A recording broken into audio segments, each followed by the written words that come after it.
Avez-vous fait des estimés des besoins de stationnement?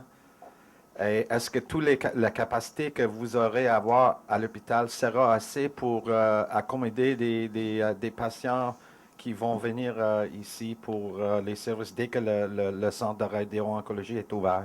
Il va y avoir des manques, c'est officiel.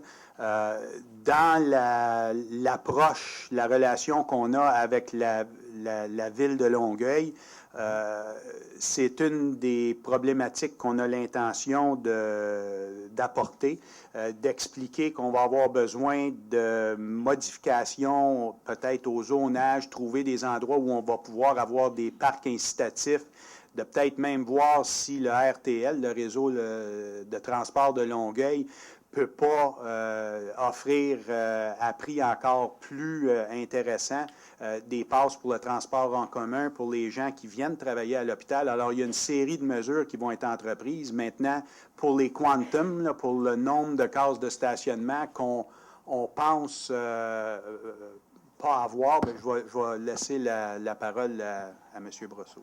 On a un potentiel de 1500 places. Là, puis tantôt, je parlais que nos besoins pour la clientèle, c'est 300.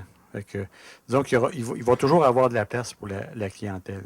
Le problème, c'est que le jour, on a besoin de beaucoup plus que ça, parce qu'il n'y a pas juste la clientèle, il y a les employés. Puis, ce que M. Duclos parle, notre président, c'est de trouver des moyens pour que les employés se stationnent ailleurs. D'ailleurs, vous voyez des petites navettes actuellement marquées HCLM dessus. Ce sont des navettes qui vont chercher les employés dans des stationnements hors site pour les amener à l'hôpital.